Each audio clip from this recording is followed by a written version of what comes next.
हमारा भाईचारा जिंदाबाद। जय जवान, जय जवान। काले कानून रद्द करो। आज यहाँ कितलाना टोल प्लाजा पे समस्त हमारी टोल की कमेटी, हमारे टोल के प्रधान, हमारे बड़े भाई विकास सीसर जी, भाई प्रहलाद सिंह भारूखेड़ा जी और हमारे बीच में उपस्थित हमारे संत गोपाल दास जी, हमारे अंकल जी अजीत धनाना जी, पूरा परिवार इस आंदोलन में लगा हुआ, हमारी आंटी जी भी, अंकल जी भी, छोटा सा इनका ये पोता है जो अभी ये केशव आ रहा था, और इनका बेटा पारस जो लगातार पिछले सातवें महीने से, और वहां टोहाना में भी ये 4 दिन तक बच्चे समेत वहां टोहाना के थाना परिसर में सोए मच्छरों के बीच। और यहाँ उपस्थित हमारे भाई सुंदर पहलवान जी और भाई हमारे अजीत धनाना जी और जितने भी हमारे साथ साथी आए हैं, सबका मैं बहुत धन्यवाद व्यक्त करूंगा, सबका आभार व्यक्त करूंगा। बहन हमारी राकेश शोराण जी, उनकी पूरी टीम और मेरे सामने उपस्थित मेरे पिता तुल्य बुजुर्गों, मेरी माताएं, बहनें, युवा साथियों और किसान बिरादरी के सरदारों, हमारी जो सांगवान खाप है उसके हमारे सभी पदाधिकारी, सबको मैं एक साथ बहुत धन्यवाद व्यक्त करूंगा। और कुछ बातें आपके बीच में साझा करेंगे क्योंकि 7वां महीना शुरू हो चुका है और दिल्ली का जब ऐलान हुआ था, जब दिल्ली के लिए कूच किया था तो ये बात कहते थे कि भाई 6 महीने और 12 महीने की तैयारियों के साथ आए हैं। आज 6 महीने पूरे हो चुके हैं, 7वां महीना शुरू हो चुका है और करीब करीब 400 से ज्यादा शहादतें हुई हैं और देश भर में हजारों हजार संगीन धाराओं में हमारे किसानों के ऊपर, मजदूरों के ऊपर, युवाओं के ऊपर मुकदमे दर्ज किए गए हैं। तानाशाही सरकार की चरम सीमा के ऊपर है और इस आंदोलन की बड़ी खूबसूरती है ये, क्योंकि ऐसा आंदोलन दुनिया में कहीं देखने को नहीं मिला। आजादी के बाद 75 साल बाद ऐसा आंदोलन देखने को नहीं मिला जिसमें सारी विचारधाराएं, सारे वर्ग, सारे संगठन एक मंच के ऊपर इकट्ठा हुए हों। और इसलिए हम ये कहते हैं कि ये जो आंदोलन है ये शांति का आंदोलन भी है, ये क्रांति का आंदोलन भी है, ये महात्मा गांधी के आदर्शों पे चलने का आंदोलन भी है, ये चंद्रशेखर आजाद और भगत सिंह के आदर्शों पे चलने का आंदोलन भी है। और ये आंदोलन जो है वो हौसलों का आंदोलन है और ये आंदोलन सिर्फ जोड़ने का आंदोलन है, सिर्फ फोड़ने का आंदोलन नहीं है, हथियारों का आंदोलन नहीं है साथियों। क्योंकि आज लड़ाई अब 3 कानूनों के वापसी की नहीं रही, अब लड़ाई एमएसपी के कानून की नहीं रही, अब लड़ाई जो है वो संविधान को बचाने की है, अब लड़ाई लोकतंत्र को बचाने की है, अब आने वाली पीढ़ियों को एक अच्छा देश मिले, ये उसका आंदोलन है। ये फसल और नस्ल को बचाने का आंदोलन है, ये जमीन और जमीन को बचाने का आंदोलन है और ये हमारे पगड़ी का आंदोलन है। जब तक हमारे पगड़ी के सम्मान की बहाली नहीं होगी तब तक दिल्ली से हम लौट करके आने वाले नहीं है, ये हमारा संकल्प है साथियों। और पिछले काफी लंबे समय से मुझे लगा कि गर्मी बहुत पड़ा, भी बातचीत कर रहे थे कि ये जगह ऐसी है कि आंधी भी सबसे पहले आवर, बारिश भी सबसे पहले आवर, गर्मी बहुत ज्यादा है, तो सारे एक बार अलर्ट हो जाओ थोड़ी देर के लिए। और आप जो लंबे समय से, क्योंकि दिसंबर से ये धरना चल रहा है कितलाना टोल प्लाजा पे, तो लंबा समय हो गया संघर्ष करते हुए, आप सारे आंदोलनकारियों को भी मेरी ओर से बहुत धन्यवाद व्यक्त करते हैं कि आप आने वाली पीढ़ियों की लड़ाई लड़ने का काम कर रहे हो साथियों। और अब जो है हमें इस बात के ऊपर विशेष ध्यान देने की जरूरत है कि हम और ज्यादा गांव-गांव में कमेटी बनाने का काम करें, गांव-गांव में जो है 36/7 को जोड़ने का काम करें और सबको साथ लेकर के चलने का काम करें।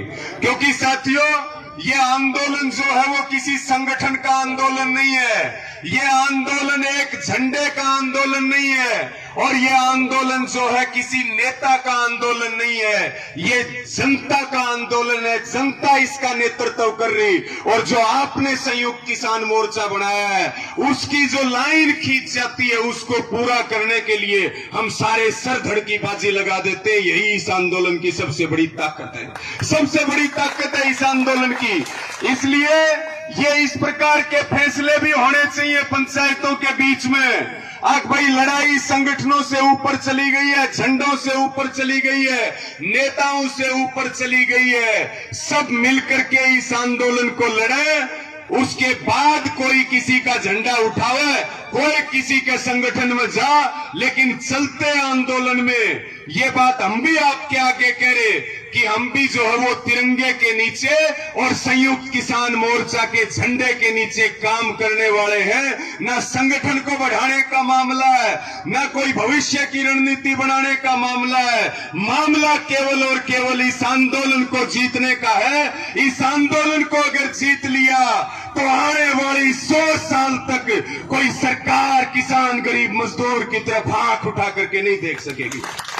और नेतृत्व पैदा हो रहा, छोटे छोटे जो बच्चे, हमारे जो बड़े नेता हैं, उसके बाद दूसरी लाइन है, तीसरी लाइन है, और भगवान हमारे साथ है। अभी भाई कह रहे थे कि आंदोलन को शिफ्ट करना चाहती है सरकार। पहले दिन से जो इनकी साजिशें थी वो फेल हुई है, और आज भी कोई साजिश रच रहे हैं वो इनकी कमजोरी बनी है और हमारी ताकत बनी है। और आगे भी हम इनकी साजिशों को अपनी ताकत बनाने का काम करेंगे, क्योंकि ये आंदोलन भगवान चला रहा, प्रकृति चला रही, उसके आशीर्वाद से आंदोलन चल रहा है। साथियों, टोहाना का मामला आया, कई साथी पूछ रहे थे, मैं 2 मिनट में उसके ऊपर अपना प्रकाश डालना चाहता हूं, टोहाना के प्रकरण के ऊपर पूरा।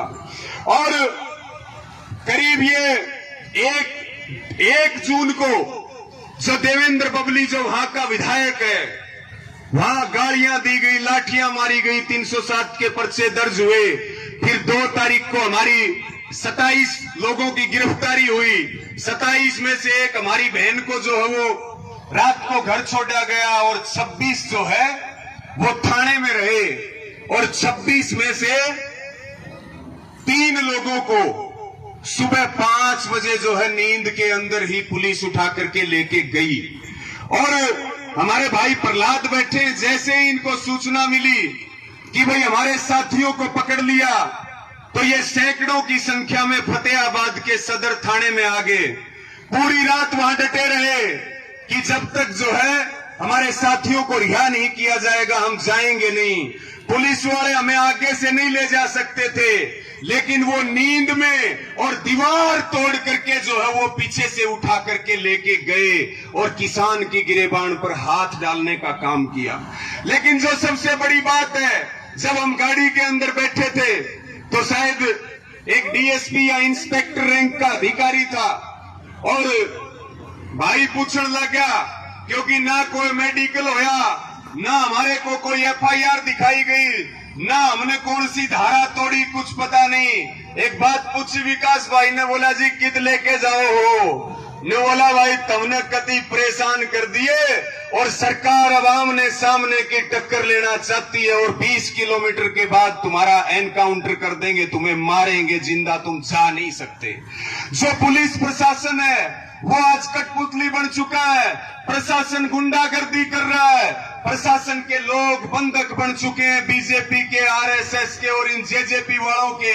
और उसके बाद सारे नियम ताक पे रख करके, अगर लोकतंत्र था तो अगर हम तो कोई अपराध करने वाले भी नहीं थे, यहाँ तो अपराधियों के भी अधिकार होते हैं संविधान के अंदर। और उसके बाद 2 मिनट टोहाना के कोर्ट में लेकर के गए, और सुबह 7 बजे जो है हिसार की जेल में ले जा करके बंद कर दिया। और एक तरफ जो है, क्योंकि जेल में पहले भी गए, लेकिन ऐसी जेल पहली बार देखी, वही टॉयलेट, वही पानी पीना और छोटी सी जगह, और वहां रहे तकलीफों के बीच, लेकिन उससे भी ज्यादा तकलीफों के बीच हमारा संयुक्त किसान मोर्चा रहा, हमारे नेता रहे और हमारी एक एक माँ, एक एक बहन, छोटे छोटे बच्चे, किसान और बुजुर्ग जो है वो एक आवाज उन्होंने बुलंद की कि या तो उनको भी छोड़ दिया जाए और नहीं तो हमें भी जेलों में ले जाकर के बंद कर दिया जाए। जब तक हमारे बेटे और भाई नहीं आएंगे तब तक हम यहां से उठ करके जाने वाले नहीं हैं। गायें तक बांधी किसानों ने, थानों के घेराव की तैयारियां हुई और आपने यहाँ कितलाना टोल प्लाजा से भी आवाज को बुलंद किया, संघर्ष का ऐलान किया। उसके लिए भी आपका सारों का शीश झुका करके बहुत धन्यवाद व्यक्त करते हैं, आभार प्रकट करते हैं। और साथियों, 2-3 चीज हुई। कहते हैं कि एकता के आगे क्या नहीं होता। आपने कभी सुना नहीं होगा कि 1 बजे कभी जेल से रिहाई हो, सुना आज तक कभी? लेकिन हमें यह था कि भाई हमने ईमानदारी से काम किया, अपने मोर्चे के अनुसार काम किया है, जो करेंगे आंदोलन के लिए करेंगे। हमारा एक एक सांस आंदोलन के लिए, एक एक कतरा आंदोलन के लिए है। लेकिन जो ताकत लगी और गायें तक थाने के अंदर बांधी गई और आईपीएस अधिकारी और एचपीएस अधिकारियों को भी थाने के अंदर धरने पर बैठना पड़ा, बैठे बैठे सोए। ये आपकी ताकत थी साथियों। अगर 12 बजे जेल खुली, 1 बजे जेल से बाहर निकाला गया तो वो ताकत किसकी थी? आपकी ताकत थी। बोले जमानत होगी तारी, हमारे नेताओं को नहीं पता, हमारे मोर्चे को नहीं पता, हमारे वकील को नहीं पता कि हमारा जमानती कौन था और हमारा बॉन्ड भरनिया कौन था। ये बात आज तक नहीं पता है। ये आंदोलन की ताकत है साथियों। और उसके बाद जो तीसरे भाई थे उनकी रिहाई भी हुई अगले दिन, और 307 के मुकदमे जो देवेंद्र बबली ने दर्ज कराए थे उनको भी वापस लेना पड़ा। और जो माँ बहन बेटियों की गाली दे रहा था उसको झुक करके माफी मांगनी पड़ी। ये ताकत एकता, संघर्ष और आंदोलन के अंदर होती है। तो मैं आप सबका, क्योंकि हिसार में जो 16 तारीख को आंदोलन हुआ उसने एक नई जान फूकने का काम किया, और उसके बाद टोहाना में अब हमारा एक ही लक्ष्य होना चाहिए सबका कि हमारा आंदोलन जो है वो दिल्ली के अंदर है। हमारी लड़ाई 3 कानूनों की है, लड़ाई एमएसपी की है, लड़ाई सम्मान की है। हमें अब अपने मोर्चों को मजबूत करना है। आपने हिसार भी जीता, आपने टोहाना भी जीता, अब तो दिल्ली को फतेह करने की बारी है।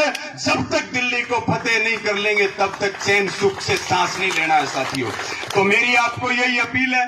कल संयुक्त किसान मोर्चा की मीटिंग भी है और इस तरह के प्लान पे सब काम कर रहे। जैसे कल सिरसा से जत्था लेकर के गए थे भाई प्रहलाद जी टिकरी बॉर्डर पे, इसी प्रकार से अभी प्रधान जी से चर्चा हो रही थी कि एक दिन दादरी का जत्था जाए, 5 दिन जो बात भिवानी का जाए, जींद का जाए, हिसार का जाए, अंबाला का जाए।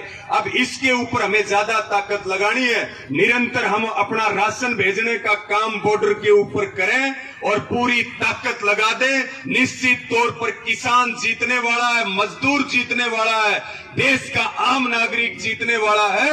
और जो ये खट्टर और मोदी हैं, जो किसान विरोधी है, नौजवान विरोधी है, देश विरोधी है, मजदूर विरोधी है, संविधान विरोधी है, इनके गोड्डे भी टिकेंगे, इनकी नाक भी रगड़वाई जाएगी और किसान के सम्मान की भाली होगी, हिंदुस्तान के ताज का सम्मान होगा। इन्हीं शब्दों के साथ आप सबका बहुत धन्यवाद।